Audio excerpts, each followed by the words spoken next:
Hey everyone, this is Amanda from Devotion in Action. I've got this printable here. I'm already getting started in Isaiah 7:14. The file corrupted where I normally show you how I figure out what printable I'm going to use where and kind of wiggle my fingers at you. That's how I normally start out every single video. That file for some reason got corrupted when I transferred it to my computer, and I didn't realize it until after I deleted it off of my memory card. So we're just going to jump right in here. Like I said, this is Isaiah 7:14, and this printable is an ornament with the nativity scene on it. And I will, full disclosure, this did not turn out like I envisioned it. The paint just acted really strangely on the page, and I think if I was going to approach it again, I would color the whole ornament the way that I wanted it, let that dry, and then come in with muted neutrals and do the nativity scene on the ornament. What I did, what you're going to see me do in this is kind of paint those neutrals on the nativity scene and then add the color of the whole ornament. Well, the reason that doesn't work so well is that the water reactivates those other tones and kind of turns it a little muddy. And for some reason, the texture of the paint on the page was really strange. It just acted very strangely this time. And I don't even know how to describe it. It almost felt kind of slimy as I was painting, which is not how it normally feels. So I'm not sure what was going on there.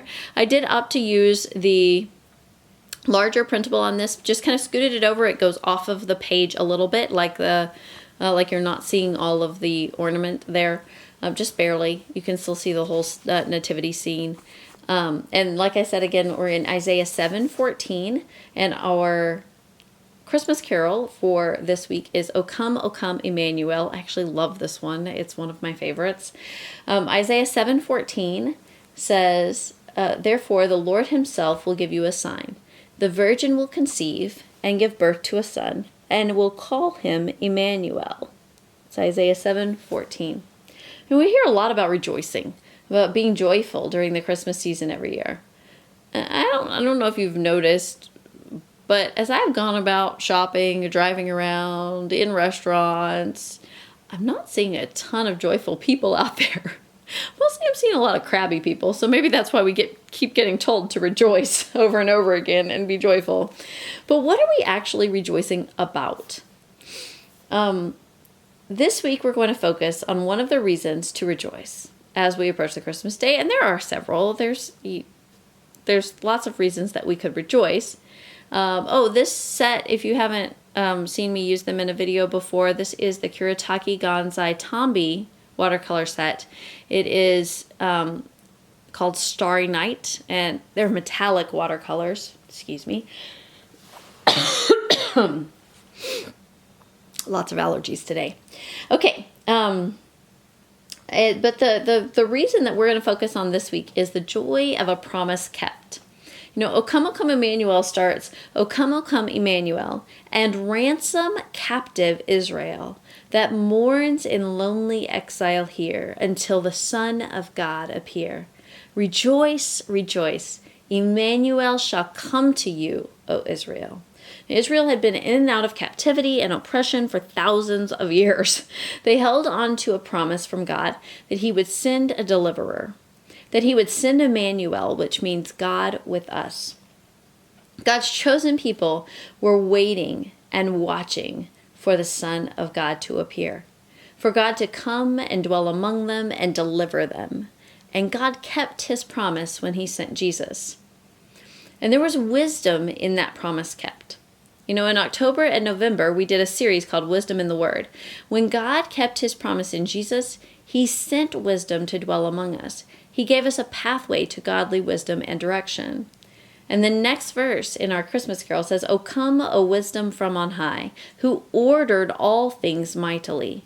To us the path of knowledge show, and teach us in its ways to go. And then the refrain, rejoice, rejoice, Emmanuel shall come to us, right? So wisdom comes to us. And then we're reminded in the next couple of verses of the Christmas carol about the law in the Old Testament and the fulfillment of the law. It says, O come, great Lord of might, who to your tribes on Sinai's height in ancient times didst give the law in cloud and majesty and awe. And then the next verse, O come, O branch of Jesse's stem, unto your own, and rescue them from the depths of hell, your people save, and give them victory o'er the grave. In the Old Testament, we read about how God came down to meet with his people at Mount Sinai. So it's talking about who to your tribes on Sinai's height in ancient times did give the law, giving them the law to live by, the law that none of us would ever be able to keep in full. But Jesus brought the fulfillment of the law and deliverance from the weight of our sin that came from our inability to keep every letter of the law. Emmanuel, God with us, saves us from the depths of hell. And as I am painting this, I'm creating kind of like the ornament is hanging on the tree, and there is greenery all behind this ornament. So for some reason, I decided to go ahead and paint the background first on this one. Who knows how my mind works? I don't know. So you want those darkest ones to the bottom and the sides of the ornament. Just kind of like the ornament is casting that shadow, and the greenery is further away from where you are. And this is where I would have done this differently. If I had it to do again, I'd do this differently. These figures and the hay, I would have waited and done the color of the ornament first, which is going to be like kind of a deep red, and then come in with these after drying that color on the ornament. You can already see the texture of the watercolor is just a little bit wonky. It's almost like it's got a gel happening on it, or it's kind of slimy. I don't know. It feels very strange. As I'm watercoloring it, it feels strange.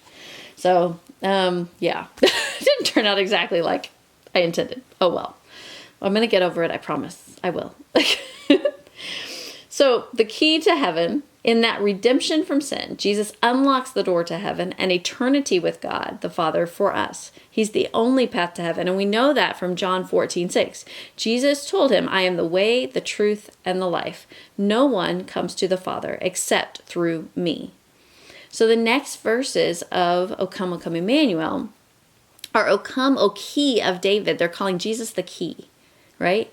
Come and open wide our heavenly home. Make safe for us the heavenward road, and bar the way to death's abode. O come, O bright and morning star, and bring us comfort from afar. Dispel the shadows of the night, and turn our darkness into light. Access to heaven brings hope and light in the midst of darkness and despair. So we've got this like amazing Christmas carol, because it really kind of tells what Jesus has done for us, which is just an incredible gift to us. He has become our salvation. He has become God with us. He has become the key to an eternity in heaven. So we've got all of these wonderful pictures of who Jesus is for us. So I'm bringing this red, and you'll see as I'm getting the red down on there, I'm going to create kind of a circular pattern with my brush eventually. I got to get the color on there first.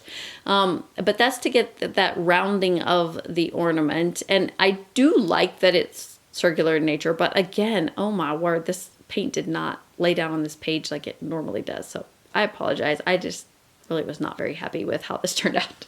I would like you guys is better, I think. You guys do better than me. That would be great. I was not super happy. We'll go on with the Christmas carol. I like it better than what I painted here. So in our ability to live up to the law, we are all in the same boat. Color of skin, origin of country, economic status, denomination, all our divisions are made insignificant in the light of Jesus' gift of salvation. And we are bound together serving one King, the King of Peace, Emmanuel, God with us. And this last verse is just so beautiful, because in today's world, it feels like there's so much division and strife and people against people. kind of just really being hateful to one another and not showing love. And it says, "O come, O King of nations, bind in one the hearts of all mankind. Bid all our sad divisions cease, and be yourself our King of peace. Rejoice, rejoice, Emmanuel shall come to you, O Israel." So our action step has to do with this promise that God fulfilled. The promise of God fulfilled brought more than the Israelites ever imagined. They wanted temporal deliverance from human oppressors, temporary relief. But God had more thorough and eternal deliverance in mind. God saw what they needed more than they did. He saw what would save not just the Israelites, but the whole world. And as we experience earthly sorrows and struggles, we have to remember to rejoice, because God has a plan that is beyond what we imagine that we need. He is keeping his promises in a way that will bless us and others beyond what we could envision. We think we know how things should go, but God knows so much better than we do. And that is reason to rejoice. See, this is where I'm creating that circular kind of putting those brush strokes in that make this ornament round a little bit. Makes it a little bit better, but I don't know. I do like that the lightest area is kind of where the baby Jesus is. So like the light of the world, and he's kind of shining in more towards you. That's nice. We'll find something positive, right? Add a little bit of metallic gold in here. Make it even more obvious that we're kind of shimmering that baby Jesus up and around. I kept trying to fix it. I wasn't super happy. Oh well. I want to pray for you though. Dear God, we might be sad or struggling this Christmas. There are times of stress and overwhelm, and we sometimes want immediate relief from those trials. But help us remember that you have a plan in mind that is greater than what we think or imagine. Help us to lean into you and to rejoice. In Jesus' name, amen. I'm adding at Devo in Action, hashtag Advent Carols, week 3. This is our entry for this week. I would love to see your versions of this, see if it turns out like better than what mine did, because yikes, I was not happy with this. I like the idea of it. I had a nice vision, but it didn't pan out in reality. So please feel free to leave your pictures and comments in the comments on the Facebook, or tag me on Instagram so I can see your post. Feel free to comment in the comments on the YouTube channel or on the blog as well. I'd love to hear what you have to think about this Christmas carol and this passage about God's promise being kept in Jesus, Emmanuel, God with us. And here I'm just like barely wetting this brush and trying to create some little light, like reflection points, like the light is reflecting off of the ornament at the top here. I don't know that that worked real well either, but I tried. Maybe you can accomplish it a little bit better. In a perfect world, I would have left that white, like bright white, but I forgot to. So there you go. And I hit this with a heat tool and dry this. There's actually quite a bit of moisture on this page. And thank you so much for watching. I can't wait to see you in week 4.